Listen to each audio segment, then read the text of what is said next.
कसे आहात तुम्ही सगळे? बघा माझ्या आयुष्यात आजपर्यंत मला जे काही बरे वाईट अनुभव आले आहेत किंवा ज्या मी बरे वाईट गोष्टी बघितल्या आहेत किंवा ज्या काही चांगल्या वाईट गोष्टी वाचल्या आहेत, त्या गोष्टी मी तुमच्यासोबत शेअर करण्याचा प्रयत्न करत असते. आणि त्या गोष्टींमधून आपण एक चांगला विचार जन्माला घालत असतो आणि तो विचार आपल्या आयुष्यात उतरवण्याचा आपण प्रयत्न करतो. जेणेकरून आपलं लाईफ चांगलं होईल, आपले विचार चांगले होतील. ओके.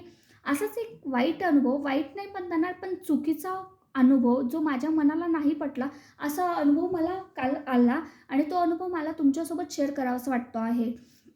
बघा आपण पूर्वीपासून ऐकत आलो आहोत किंवा माझ्या पण व्हिडिओजमध्ये मी सांगितलं आहे, की "अतिथी देवो भव." जे आपल्या दारात अतिथी आलेले असतात त्यांचा आपण आदर सत्कार केला पाहिजे किंवा त्यांच्यासोबत आपण चांगलं ट्रीट केलं पाहिजे. ओके. मग ते आपल्या ओळखीचे असो किंवा नसो. आता जी लोकं आपल्या ओळखीची असतात त्यांचा तर आपण आदर सत्कार करतोच.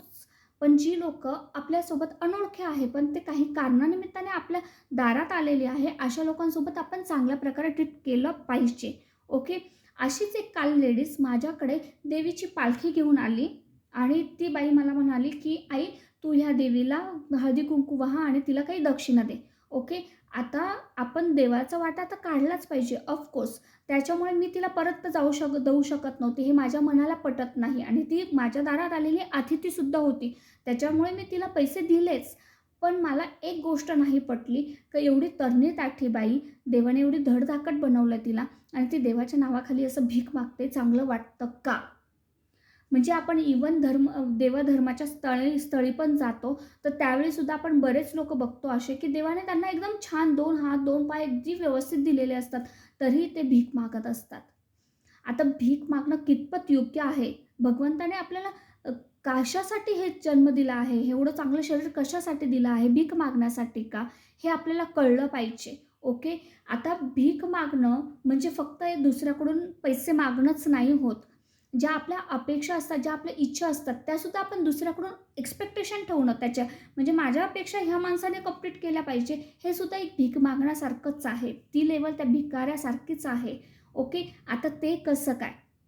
आता मी सांगते, की आपल्या लाईफच्या आपण पैसा कशासाठी कमवतो? आपण पैसा कमवतो त्याच्यासाठी 3 स्टेप महत्त्वाचे असतात. एक आवश्यक गरजा असतात, एक चैनीच्या गरजा असतात आणि एक त्याच्यावरती नावलौकिक असतं, की या तिघा गोष्टींसाठी आपण या स्टेप असतात. या तिघी स्टेपसाठी आपण पैसा कमवतो किंवा आपण काम करत असतो.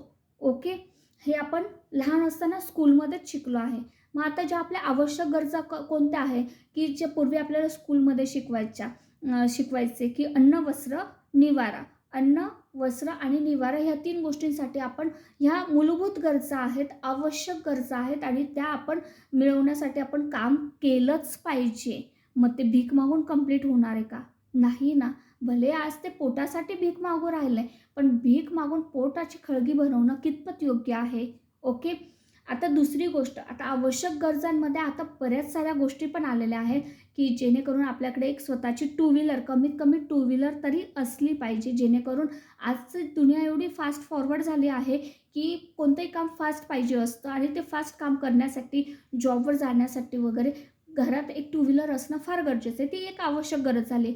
मोबाईल किंवा कॉम्प्युटर घरामध्ये असणं फार गरजेचं झालं आहे, कारण की आजकाल जे फोन कॉल्स वगैरे होतात त्याच्याने खूप वेळ वाचतो आहे आपला आणि फोनवर पण खूप आपले सारे कामं होतात, म्हणून फोन असणं किंवा अशा बऱ्याच गोष्टी म्हणजे एक छोटंसं उदाहरण झालं तर आपल्या घरात टूथब्रश असणं फार गरजेचं आहे.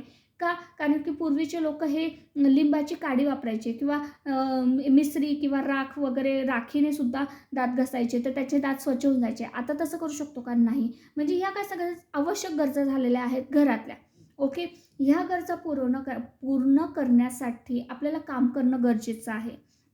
मग आपण त्यासाठी काम करतो. पण ह्या गरजा पूर्ण करण्यासाठी आपण जर भीक मागत असू, तर हे कितपत योग्य आहे?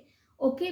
आता त्याच्यावरती आपण जे काम करतो आहोत, आपण आवश्यक गरजा तर पूर्ण करतोच आहोत.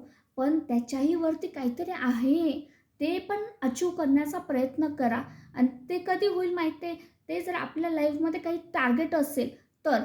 पण टार्गेट असून फक्त उपयोग नाही आहे ना. मग तर आपण भीक मागून, कोणाला लुबाडून, सोबत फ्रॉड करून किंवा कुणाला फसवून आपण ते पैसे कमवून त्याच्यानेही आपल्या गरजा पूर्ण करू शकतो. हो की नाही? मग ते आपल्या आवश्यक गरजा असो, चैनीच्या गरजा असो, मग चैनीच्या गरजांमध्ये ऐशो, आराम, ट्रॅव्हलिंग, मजा मस्ती, खाणं पिणं, हॉटेलिंग वगैरे किंवा कारमध्ये फिरणं वगैरे ह्या सगळ्याच गोष्टी आल्या त्याच्यामध्ये. ओके. पण आणि त्याच्यानंतर नावलौकिक. ओके. आता तुम्ही ह्या ज्या आवश्यक गरजा आणि चैनीच्या गरजा ह्या 2 गरजा तुम्ही एखाद्याला लुबाडून, चोरीमारी करून, काही करून करू शकतात. पण तुम्ही तुमचं नावलौकिक तुम्ही भीक मागून करू शकतात का? हा माझा सगळ्यात मोठा प्रश्न आहे, की तुम्ही तुमचे जे नावलौकिक आहे, फेम आहे, म्हणजे आम्ही स्कूलमध्ये होतो ना, जेव्हा आम्हाला हे नावलौकिकचा पॉईंट शिकवायचे ना, तेव्हा आम्हाला अमिताभ बच्चनचं उदाहरण द्यायचे, की अमिताभ बच्चनजवळ खूप पैसा आहे, खूप अडका आहे, काहीच त्याला टेन्शन नाही आहे. पण तो काम का करतोय तरी पण अजून? कारण की त्याचं एक नावलौकिक तयार झालं आहे आणि ते नावलौकिक त्याला टिकवण्यासाठी तो काम करतो आहे.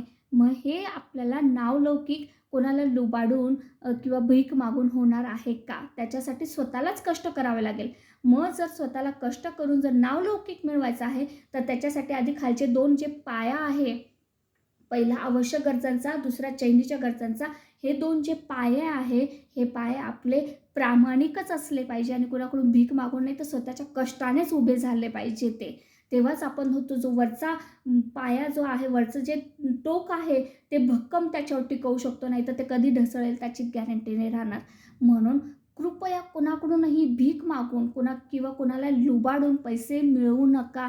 त्याच्याने तुम्हाला नावलौकिक कधीच मिळणार नाही. तुम्हाला पैसा, अडका, संपत्ती खूप मिळेल, पण नावलौकिक कधीच मिळणार नाही. कारण की सत्य कधी ना कधी बाहेर येत असतंच. त्याच्यामुळे जेवढं होईल तेवढं स्वतःच्या कष्टाने आपल्याला नावलौकिक वरती टोकावर जाण्याचा प्रयत्न करा. आधी ह्या स्टेप कंप्लीट झाल्यानंतर वरती टोकावर जेव्हा जाल ना, ते ह्या 2 स्टेप चांगल्या प्रामाणिकपणे कंप्लीट करून मग वरती टोकावर जायचा प्रयत्न करा. आणि जर तुम्हाला माझी ही गोष्ट पटत असेल तर प्लीज लाईक करा, सबस्क्राईब करा आणि जास्तीत जास्त लोकांना शेअर करा. Thank you so much.